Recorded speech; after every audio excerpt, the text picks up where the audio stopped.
મિત્રના મોત બાદ 12માની વિધિ સમયે જ તેની પત્નીનો ફોન ચોરી કરી લીધો। 3 લાખ ઓનલાઈન ટ્રાન્સફર કરીને ચૂનો લગાવ્યો।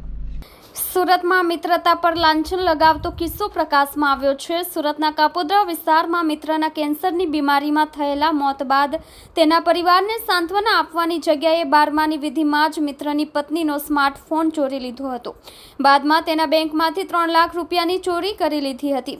કાપોદ્રા વિસ્તારમાં રહેતા નિકુલભાઈ ગજેરાને કેન્સરની બીમારી હતી। આ બીમારીમાં તેનું મોત નીપજ્યું હતું, જેથી તેની વિધિમાં નાનપણનો મિત્ર સંદીપ વિનુ દેસાઈ આવ્યો હતો।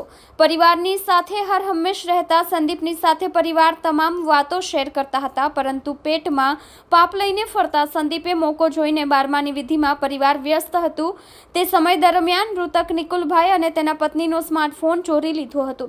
શોકની વિધિમાં કોઈને ફોન યાદ આવ્યો ન હતો, પરંતુ પીઠમાં ખંજર ભોંકનાર સંદીપ દેસાઈ ફોન લઈને નાસી ગયો હતો। આરોપી સંદીપ ગજેરાને ફોનના પાસવર્ડ અને ગૂગલ પેના યુપીઆઈ પિન અને પાસવર્ડ અગાઉથી જાણી લીધા હતા, જેથી તેનો ઉપયોગ કરીને અલગ અલગ રીતે 3 લાખ ઓનલાઈન ટ્રાન્ઝેક્શન કરીને ચોરી લીધા હતા। આ અંગેની જાણ જ્યારે મૃતકના પરિવારને થઈ ત્યારે તેઓએ ઓનલાઈન એફઆઈઆર દાખલ કરાવી હતી, જેથી કાપોદ્રા પોલીસે મોબાઈલ ઘરફોડ અને તે મોબાઈલ મારફતે 3 લાખ ટ્રાન્સફર કરી અંજામ આપનારને ચોરીના ગુનામાં મુદ્દામાલના 3 લાખ અને મોબાઈલ ફોન સાથે ઝડપી લઈને વધુ તપાસ હાથ ધરી છે।